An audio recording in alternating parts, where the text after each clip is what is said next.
Esto es Mercados del Sector, el espacio que preparó todo el equipo para que ustedes tengan la mejor información y puedan decidir qué es lo que van a hacer con sus productos. No te lo podés perder, Alfredo, los viernes a partir de las 20 en nuestras redes.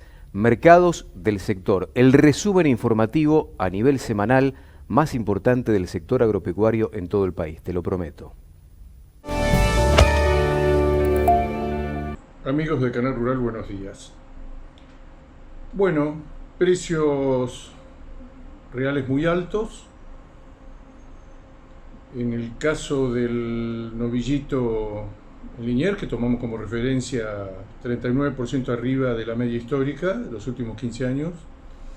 En el caso del ternero, 44% arriba de la media histórica. Son precios muy buenos, sin ninguna clase de duda. Si estuviéramos en Estados Unidos o en mercados donde hay un mercado de futuros desarrollado, te voy a decir, a estos valores hay que comprometer la mayor cantidad de producción posible, o ir tomando posiciones en un mercado con semejantes precios. En febrero la oferta se mantuvo baja, que fue el tenor de enero. Los precios no cedieron, los precios siguen acumulando. Ahora parecería que tocaron un techo, que hay una respuesta de los consumidores, que todos lo sabemos. Hay consumo físicamente se ha reducido mucho. Ha sido mucho más lo que subió el precio que lo que cayó físicamente el consumo. O sea, los consumidores están gastando más, están sacando más plata del bolsillo en carne, que es una manera de mostrar interés en nuestro producto. La peor manera, pero es así, la respuesta ha sido inelástica.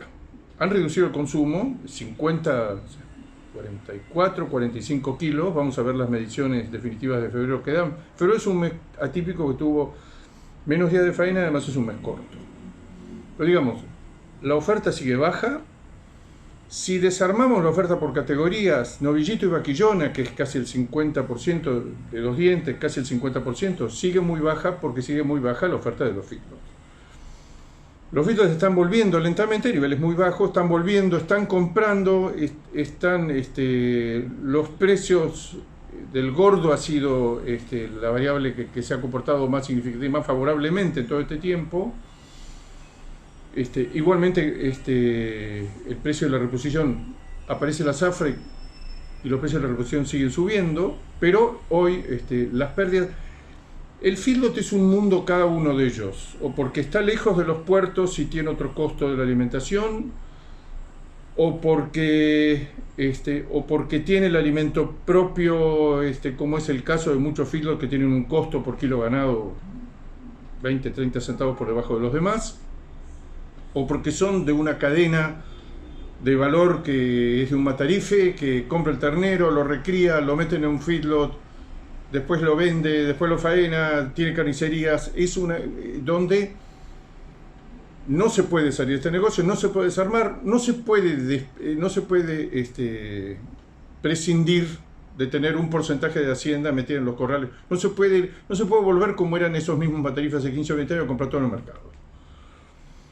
Se acepta un nivel de pérdidas y se vuelve a reponer. No compran en la vidriera, no compran en los remates más famosos, no compran en la cuenca del Salado, compran en otros lados, compran más barato, compran macho y hembra, compran especialmente hembra, y muchos feedlots que utilizan subproductos, no solo la burlanda, la distiller grain, no eso, otros subproductos. Regionalmente uno dice, ¿cómo sobrevive un feedlot acá? Bueno, utiliza una clase de subproductos que se dan en esa región, o la habilidad del empresario para conseguirlo. Es un conjunto, no es que estén bien. Esta es una crisis mundial de todo el feedlot. El precio de la hacienda ha subido, en los últimos meses internacionalmente tiende a subir el precio del ganado en pie. En Sudamérica, en Estados Unidos, en Australia se disparó totalmente fuera de control, pero también ha subido, y ha subido de una manera muy preocupante, en dólares 25-30% el precio de los granos. Hay que volver a dar, así como acá estamos volviendo a replantear la ganadería con recrías más largas, con menor uso del grano, con uso muy estratégico, muy homeopático, en la terminación, que no se puede evitar. Porque esa es una conclusión que están llegando en todo el mundo. Después de pasar la etapa del estupor con estos precios del gordo y con estos precios del grano, encerrar es un negocio ruinoso, bueno, toda la ganadería mundial se está readaptando a esto, desde Estados Unidos, Brasil. Esto lo escuchamos en gran parte de los países de Sudamérica. Hay una suba, hay una baja muy grande en la faena, hay una suba muy grande en los precios de la hacienda, moneda constante y en dólares en la mayoría de los países, y esto que es consecuencia de que veníamos de meses de seca y encima ahora el precio del maíz impide que nosotros podamos encerrar y subsanar todos los problemas que teníamos con los engordes, como lo hacíamos hasta hace poco con el maíz. Ese famoso dicho, con el maíz barato somos todos nutricionistas. No estaba barato, estaba regalado. Entonces, siempre decimos, a esta misma altura del año, hace 5 años, con 1 kilo de novillo comprábamos 20 kilos de maíz, podíamos hacer lo que queríamos, podíamos resolver todo el problema, apurar una tropa que se había trazado. A esta altura del año ya está entrando una nueva camada de invernada, un destete, y bueno, vamos a sacar lo que tenemos, vamos a encerrarlo y lo sacamos todo. Entonces, el feedlot que uno, efectivamente el feedlot está en una actividad, un nivel de actividad menor, pero no ha desaparecido lejos de eso, ni va a desaparecer. Ha pasado crisis iguales o más graves que esta, hay que recordar la del 2002-2003. Se adapta, compra otras categorías de hacienda, compra grano directo al productor, no pasa por las ferias, no pasa por los lugares, vuelvo a repetir algo que estamos viendo, compra macho y hembra, pero sobre todo por las estadísticas está comprando más hembras que machos. Y hace mucho tiempo que se había adaptado a este tema, tiene una parte de los kilos que vende son kilos baratos hechos en recría. O sea, todo esto parece que va a desaparecer, no va a desaparecer, se va a adaptar y estamos en plena adaptación. En este periodo de adaptación hay un faltante muy importante de hacienda, el feedlot lo acabamos de decir, el feedlot debe estar 15-20% por debajo de lo que podía ser para otra altura del año la oferta que podía estar ofertando, y eso es lo que más duele y lo que más... Pero eso por el lado de novillitos y vaquillonas. ¿Cuándo se va a subsanar lo que estamos viendo de manera muy silenciosa? Aparece la zafra, aparece una gran cantidad de terneros, lo compran todos estos precios máximos, los lotes destacados, los compran los productores pastoriles. Se llama pastoriles, tienen de todo, tienen silo, tienen grano, tienen verdeo, y muchos de ellos tienen corrales para terminar el corral. Es el productor que tiene en general ciclos más largos, que puede amortizar mejor una diferencia de compra-venta negativa, y que además gran parte del alimento lo tiene sin gasto de transacción, sin gasto de comercialización, lo tiene en el mismo establecimiento, muchas veces inclusive se lo compra el vecino. Ese modelo que hemos visto en Texas hace 20 o 25 años, que nos mostraban, nos hicieron subir a la punta de un cine y dijeron, todos los productores en 30 o 40 kilómetros a la redonda producen y nos venden alimento para este feedlot. Ese modelo, el alimento propio comprado con pocos gastos de transacción, sigue trabajando. Y otra cosa que va a seguir en la terminación a corral, que es lo que estamos hablando, porque no estamos hablando de la región está pasando un momento extraordinario, ya se había afianzado el año pasado, se va a seguir afianzando es la pieza maestra para agregar kilos y minimizar el periodo donde efectivamente se pierde plata.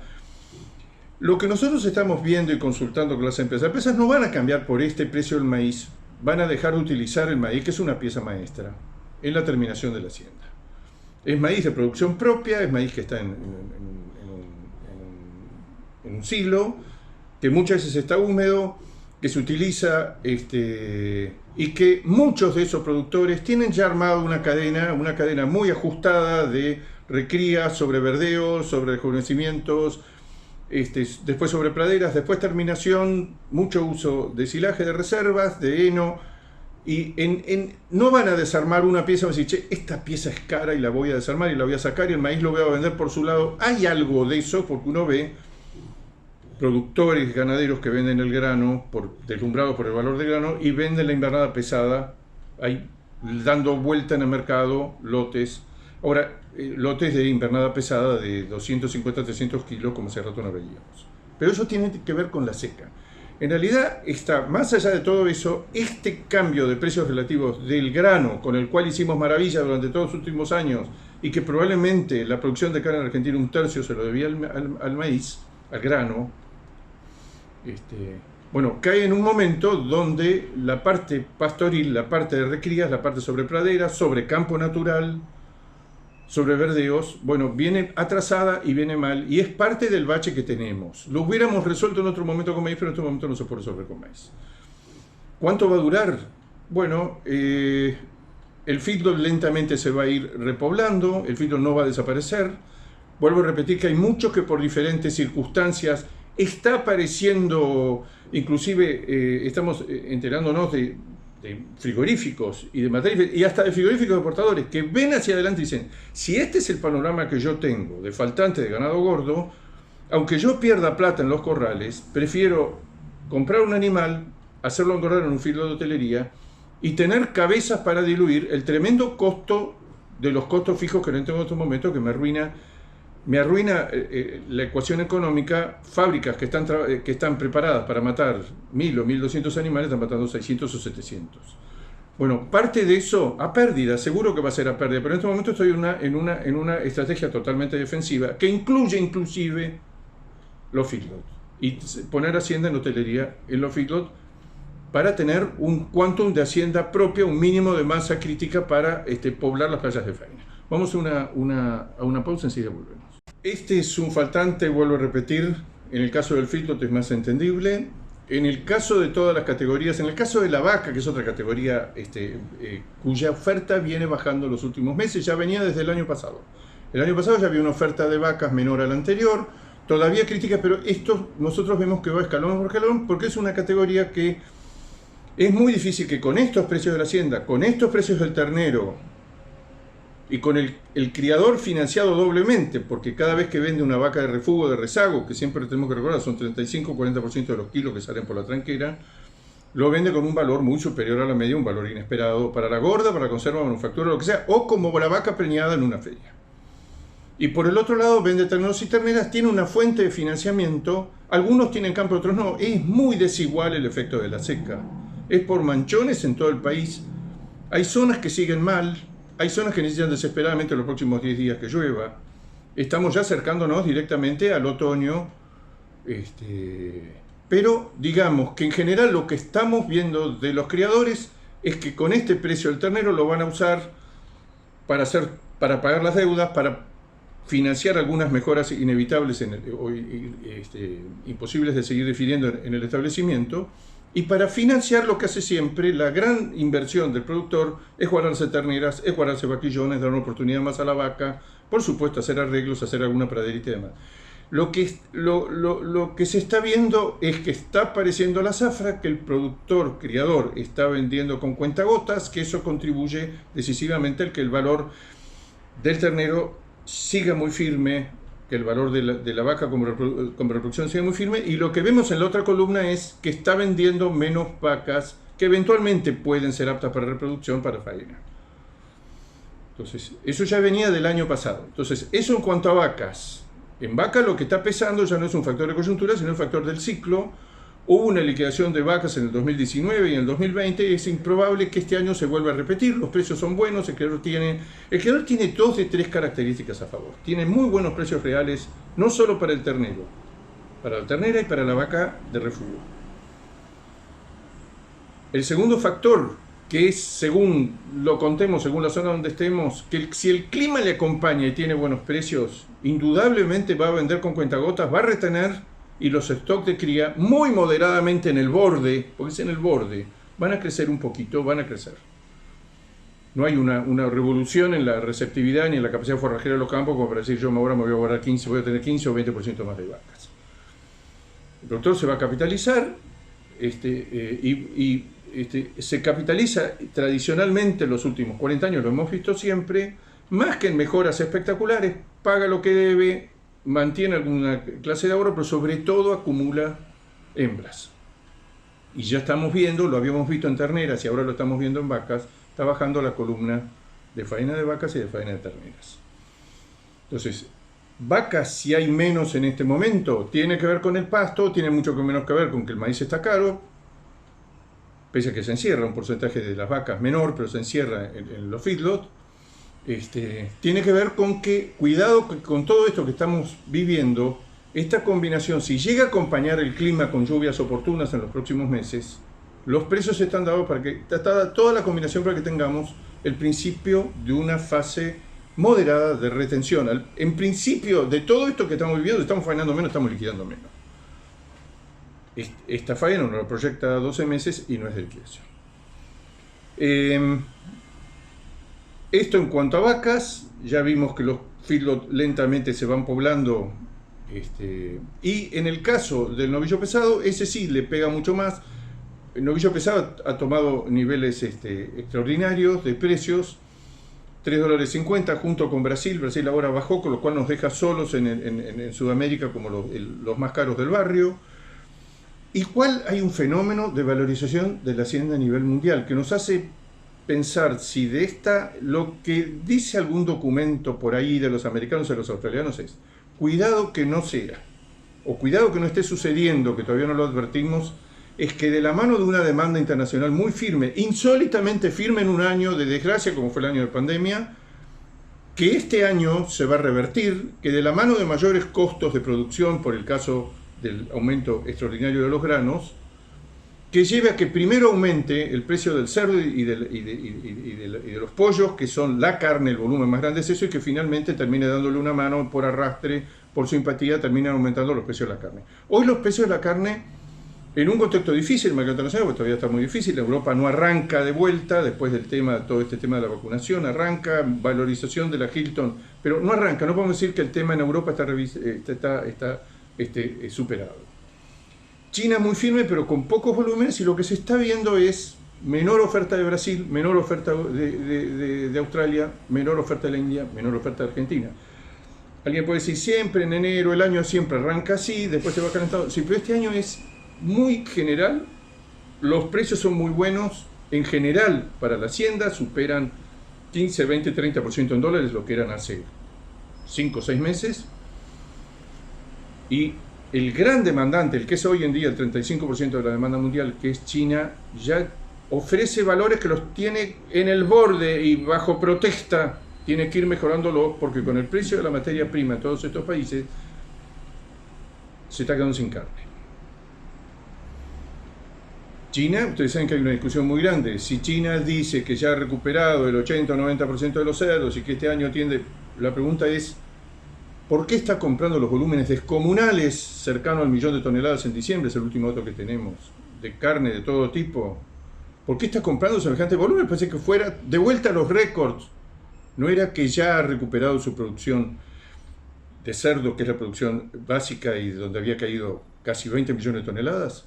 La segunda pregunta, si eso es así, ¿por qué no caen los precios de los futuros en el mercado de Dalian en China, que se inauguraron hace poco, volvieron a subir la semana pasada, están subiendo, el precio del cerdo en China está 140% arriba de enero de hace 2 años, antes que empezara todo esto. ¿Por qué no bajan los precios? ¿Por qué se sigue importando tanto? Hay un dato impresionante, todo esto que se los quería comentar. España le vendió en enero, no hay datos de enero de China. Lo que se ve de todos los demás que portamos carne vacuna es que todos básicamente por falta de oferta, además porque China en estos meses baja, pero todos tenemos menos oferta. Pocas veces sucede una cosa. Todos tenemos una caída de la faena, el problema de que las circunstancias climáticas han sido adversas y el problema de que los filos están vacíos. Esto es general. En enero, para que tomemos conciencia de la magnitud de lo que es China. España le exportó, España, no sabíamos que España era un exportador de carne. España es el primer exportador de carne del mundo de cerdo a China. Pero en enero nos habíamos quedado totalmente sorprendidos porque en septiembre le había vendido 80.000 toneladas de carne de cerdo en un solo mes. Argentina le vende, en los meses pico, le vende 50.000 toneladas de carne vacuna. Bueno, en enero España le vendió 165.000 toneladas de carne de cerdo en un mes. Piensen que es toda carne que cae después del año lunar chino, con lo cual tiene sus reservas de precio, de volumen, todo el mercado es muy conservador para todo aquello que aparece después del año lunar. Acá, volviendo internamente a la Argentina, una industria frigorífica que está pagando un precio muy alto por esa enorme capacidad instalada, producto de las inversiones enormes que hizo, que ya están en funcionamiento, y las que están en marcha y se van a inaugurar próximamente y que no guarda relación con la cantidad de hacienda disponible. Eso le da a la hacienda, eso, más un consumo que se ha mantenido, no es acá, es en todo el mundo. El consumo de carnes en la pandemia se mantuvo insólitamente firme. En Estados Unidos, donde la mitad de la carne se vende en el food service, en el canal de food service, en la calle, en fast food, en restaurantes, en bares, en hamburgueserías, en cadenas, donde eso se derrumbó, se cayó literalmente como un piano, el consumo de carne terminó el año con más volumen y 6% de aumento promedio de todas las carnes. La demanda está aumentando. La demanda por carne está aumentando. ¿Y qué se prevé para el segundo semestre del año? Para el segundo semestre del año se prevé un entonamiento de la demanda china y una salida. Si no estamos con este gran peligro que significan las mutaciones y demás, va a ser el año de la vacunación. Si en el segundo semestre, como todo indica, se va a reafirmar la recuperación económica de Estados Unidos y de China, que ya está en marcha, y de Europa, que la tenemos alfileres, lo que se está observando a nivel mundial es que hay las perspectivas, o que existen las perspectivas de un segundo semestre muy importante en materia de turismo, en materia de consumo. Hay lo que llaman una especie de ahorro forzoso de enormes sectores de clases medias y clases altas que se va a volcar al consumo, al turismo, al esparcimiento, al gasto, a la restauración, a la hotelería. Eso se va a dar en el segundo semestre siempre y cuando esta tendencia a que se vacune la mayor cantidad de gente posible y no prevalezcan estas mutaciones que tanto miedo nos dan, se afirme en el segundo semestre. Favorece la devaluación del dólar, favorece que no hay carne en el mundo y favorece que estamos viendo, Australia está en un proceso de retención, quizá nosotros entremos, Brasil está en un proceso de retención. Claro, es el peor momento para entrar en un momento de retención donde uno restringe la oferta cuando internacionalmente la demanda está creciendo. Acá está visto que por debajo de los 47, 45, 44 kilos, las capas de población que quedan consumiendo carne o de aquellas que consumen menos frecuentemente carne, tienen una resistencia a la suba de precios extraordinario, como hemos visto en enero y febrero y todos estos meses. Siempre recordando, octubre, noviembre, diciembre, hubo una suba de precios que fue exclusivamente por la demanda. La demanda se llevó puesta a la oferta. La oferta se cayó en enero y febrero. ¿Cuánto se cayó? No lo sabemos. Pensamos que está en el orden del 15, 16, 17%. Vamos a ver la faena. En enero la caída de la oferta de la faena fue 14%. La Argentina no está preparada para una cosa así, porque está muy lanzado un proyecto exportador, hay muchas inversiones, la demanda externa acompaña, había un poquito más de novillos, un poquito más de vacas, un aumento de la capacidad instalada de un sector muy grande de la industria, unas 30, 40 plantas, todas con mayor capacidad de fuego, y un consumo que no cede, estaba armado. Ahora yo agregaría una nota más a todo esto. ¿Qué pasa si como consecuencia de estos excelentes precios de la hacienda se gatilla y el clima acompaña y la parte institucional política no hace un desastre? Porque ese es el tercer factor y que está jugando en contra, claramente. Las perspectivas del país, de la economía. Que estos precios no gatillen un ciclo de retención que haga que estamos en un escalón muy bajo de oferta que se va a recuperar, pero cuando se recupere, como consecuencia de un proceso de retención, no se va a recuperar los niveles previos a la crisis. Vamos a tener menos carne, la firmeza en el mercado va a ser permanente. Amigos de Canal Rural, será hasta el próximo jueves.